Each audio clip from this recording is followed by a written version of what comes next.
So what do you say, for example, to Miami Mayor Manny Diaz, who had a $73 billion package for urban renewal? He, of course, now chairs the National Mayors Conference. Are these projects we should be addressing, or are these one of those that we should also say, let's hold off and see where we're going? We need to hold off. I know that there will be a lot of special interest lobbying on this. I can see all the county officials and all the engineers and all the builders coming to see me, but we really need to take this slowly. First of all, this wish list that has been turned into the agencies, what the people have to understand is that this will just create a huge fund for, let's say, the U.S. Army Corps of Engineers. It is not specifically to certain projects, and it's up to each agency to allocate the funds as they see fit. So don't think that by passing this huge public works project, these funds will in fact go to these particular projects that have been highlighted by the county or the city. It's going to go to the massive bureaucracy, and then what are we going to do? We're going to hope and pray for the best. I can just see this replaying again like the auto bailout and like the economic bailout. You were just reappointed to your position of leadership in the Western Hemispheric Council? Well, in the Foreign Affairs Committee, ranking Republican, Committee, which is the top Republican. Very happy. Well, and that's quite an accomplishment. There's always discussion that the United States, and every 4 years, the United States, the new administration says that there's going to be a greater approach, more a rapprochement with Western Hemisphere. And it never happens. It never ever happens. What is it with the United States government that it's always focused on just a couple of issues but can't deal with the neighbors? It's a fickle boyfriend. I mean, he'll take us to the prom, but my golly, he's just no good on a regular Friday night date. President Bush, to his credit, he did visit the area several times. He did pay attention to Latin America.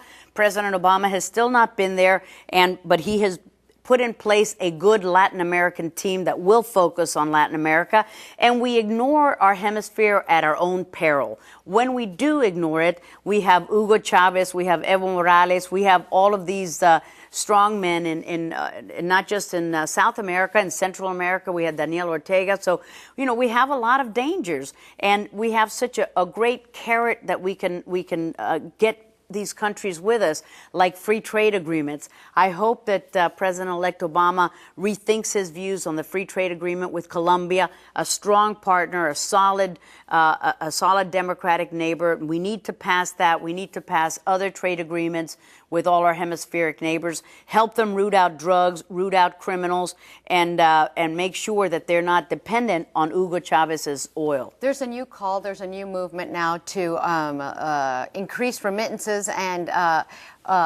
open travel to Cuba. You have always been opposed to that. Opponents to that would say, you know, the policy the United States has had for the last 50 years has absolutely failed Cuba. What's your response? Well, it's certainly the prerogative of the president, whoever that person may be, to make those kinds of judgments. President Bush tightened the restrictions, tightened on travel and remittances. President Obama said that he will loosen up those restrictions. We don't know if he will then loosen them up to the level they were at 2003, or he will loosen them altogether.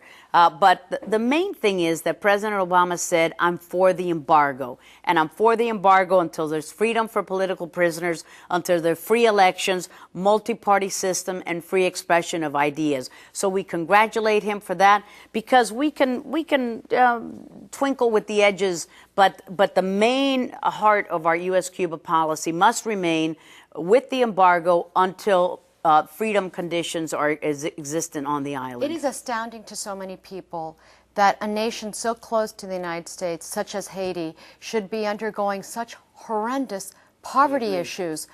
What's the answer? Well, I had met with the transition team of President-elect Obama just this week in Washington, and they asked me, what's your number one goal? And I said, well, you know all of my other issues, but probably what you don't know is how strongly I feel that the United States has to be more engaged in Haiti. That could be a true success story for the Obama administration. We have spent blood, sweat, and tears in that tiny island, and unfortunately the people of Haiti live in poverty, live in despair. youth gangs are roaming. I mean, there's no security and there's nothing but heartache. So I hope that President-elect Obama will use Haiti as one point where he can really make a difference. Congresswoman, I need to wrap this up, unfortunately, but if I were to call you again, would you hang up on me? I will not hang up on you, Helen, and I won't hang up on President-elect Obama again, I promise. Did he call you directly, or was it through him? Yes, it was a young man who said, "This is President-elect Obama. Let me put him on," and it was like, boom, there he is. You thought it was a radio program? Yes, and you know, some people have told me, Ileana, that was so incredibly rude. Please, how could you think that I would hang up on President-elect Obama? I thought it was a prank. Trust me, I would not hang up on him. So what did he say when you finally spoke with him? Well, that was a private conversation, but the funny part is that he just said, "Look, I know what you mean. Our radio stations in Chicago are known for these pranks all the time. We had a good laugh," and he says, "Believe me, Ileana, I will never forget you now." Well, you know what? Next time, now you mentioned Chicago, we don't have time now, but next time I will ask you about Chicago. Shame, you know, that's a terrible reflection on all of us when you get a really rotten apple like the governor of Illinois. It's just incomprehensible what he has done. Astounding what's been heard on tape. We're out of time. I'd like to thank Ileana Ros-Lehtinen for joining us.